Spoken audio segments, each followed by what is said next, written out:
If you're going to want to speak English with a Korean accent on stage or in front of the camera, you're going to want to pick up on a few tips in this video.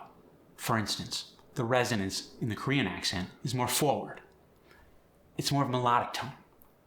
And certain consonants have an aspirated sound, and others have a more unaspirated sound. In mere minutes, you're going to be able to say this sentence: the good dog did not close the door on the cat's tail, with a Korean accent. The good dog did not close the door on the cat's tail. Let's talk vowels.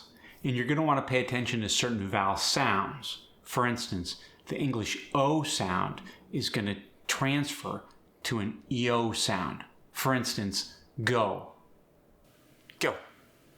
And then the U sound goes to like an EU sound. If I say blue, he might say blue. The A sound goes to an S sound with rounding of the lips. For instance, if I say cat, he's going to say cat. It's interesting. It's more apparent in certain words than others. For instance, if I say hat, it's not going to be as apparent when he says hat. You really have to get in the habit of people who speak with a genuine Korean accent to see which words get more of the lip rounding. For instance, O gets more of a rounding than an A. When I say go, I say go. Now keep the lips more neutral for the A sounds.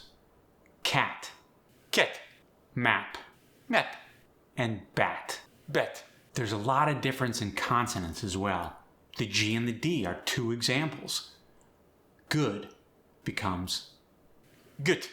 Notice it got a T sound at the end instead of a D sound. How about dog? It's going to become dog. Here are some subtle differences, but they're fun differences.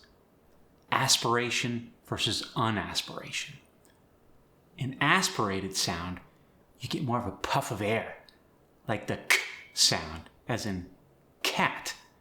When someone from Korea says it, it's going to get that puff of air. Cat. The D sound, unlike the K sound, doesn't get the aspiration. There's less of a puff of air. For instance, if I say door, someone from Korea is going to say to. The D was just converted to a T sound. Then there's the nasalization of a sound. When I say man, a more nasalized version might sound something like man. Remember, all these tips are approximations. There are so many people with Korean accents, and they're all going to differ a little bit. But let's talk some more aspirated sounds. For instance, give, give. Notice, in addition to the puff of air, the G turned into a K. Let's talk about some unaspirated sounds.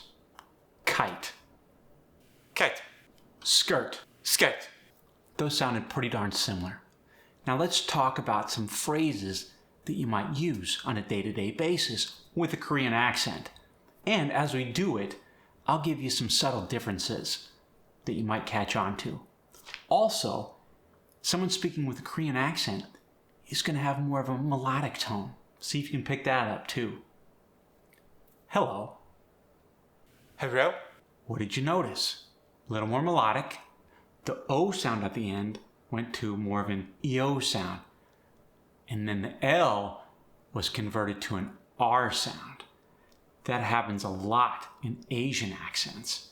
We heard it in the Chinese and the Japanese accent. Next, how are you? How are you? In that one, we lost the R in the word are. Thank you. Thank you. Hear that? The TH sound went to the S sound, which is very common. Good morning. Good morning. What did you hear? In the word good, did you notice the D went to a T sound? In morning, we lost the G. Excuse me. Excuse me. More melodic. And the X sound went to an S sound in excuse. I love you. I love you. The word love is a difficult one if you're speaking with a Korean accent. There's an L at the beginning. That was converted to an R. And then the V went to an F. What's your name? What's your name? In the word your, we lost the R. And in the word name, the A went to that E sound. Please. Please? That's a great one because it re-emphasizes two things we just discussed. The word please has L, that goes to the R, and the Z sound goes to the S sound. Notice that? There you have it. Some helpful tips that'll help you tackle the Korean accent. Don't take my word for it. Go out there and listen to native speakers. Watch Korean movies. Watch YouTube videos. And encounter people in day-to-day life and really listen for the resonance, the pitch, the melodic tone. And don't forget, I love you. I love you too. So subscribe, make a comment, like the video.